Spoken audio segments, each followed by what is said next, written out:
Uma loja da rede de fast food Bob's não vai ter que indenizar um balconista que se acidentou ao voltar do trabalho para casa. Repórter Pablo Lemos tem os detalhes.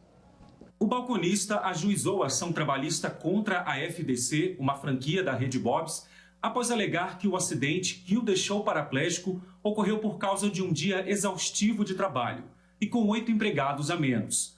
De acordo com o processo, ele dormiu na direção da motocicleta na volta para casa. Em defesa, a empresa negou o desfalque da equipe e o aumento da jornada que teriam provocado o acidente. O Tribunal Regional do Trabalho da Terceira Região, em Minas Gerais, reformou a sentença que havia negado o pedido de indenização do empregado.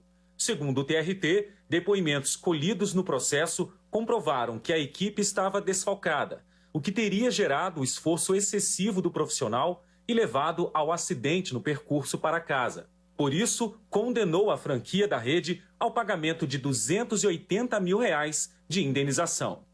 No Tribunal Superior do Trabalho, o relator do caso na 4ª turma, ministro Alexandre Ramos, considerou ter ficado claro o acidente sofrido pelo balconista, mas afirmou que, com base nas regras da experiência e nas condições de normalidade, não se poderia concluir que as atividades de atendente de balcão possam se enquadrar no conceito de atividade de risco, segundo o entendimento expresso no Código Civil. À luz, inclusive, da jurisprudência do Supremo, entendo que não há uma atividade de risco caracterizada, mesmo porque o acidente de trajeto se dá fora dos domínios do meio ambiente de trabalho constituído pela empresa, ainda que seja equiparado a acidente de trabalho para efeitos previdenciários.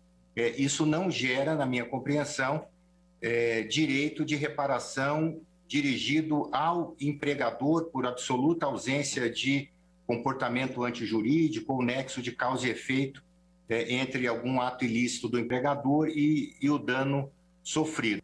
O ministro observou ainda que a equipe era composta de 12 a 13 pessoas, que não houve aumento da jornada na data do acidente e que o turno de trabalho à noite era o de menor movimento. Dessa forma, a 4ª turma reformou a decisão que havia condenado a empresa ao pagamento de indenização ao balconista.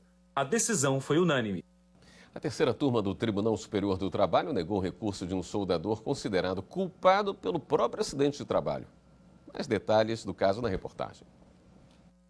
De acordo com o processo, o soldador da usina Virgolino de Oliveira, no interior de São Paulo, fraturou a mão ao ser atingido por uma peça de mais de 100 quilos. Segundo o empregado, o acidente ocorreu por culpa da empresa, que não forneceu instruções adequadas de manuseio do equipamento. Por isso, ajuizou a ação trabalhista pedindo reparação moral. O Tribunal Regional do Trabalho da 15ª Região, em Campinas, negou o pedido do soldador. Segundo o TRT, o acidente, na verdade, ocorreu por culpa do empregado. A decisão foi fundamentada em laudo pericial que constatou que o transporte da peça deveria ter sido feito com a ajuda de um equipamento, mas foi realizado pelas próprias mãos do soldador, o que foi determinante para o acidente. No Tribunal Superior do Trabalho, o caso foi julgado pela 3ª turma. Por maioria, os ministros entenderam que, embora a atividade de soldador seja de risco, a narrativa do acidente descrita pelo TRT constata a culpa exclusiva da vítima. Questionar essa conclusão exigiria o reexame de fatos e provas, procedimento vedado pela súmula 126 do TST. Os ministros destacaram também que a culpa da vítima exclui o nexo de causalidade necessário à aplicação da responsabilidade civil, inclusive quando a empresa desenvolve atividade de risco. Com isso, a 3ª turma negou o recurso do soldador contra a decisão que reconheceu a culpa exclusiva do empregado pelo acidente de trabalho.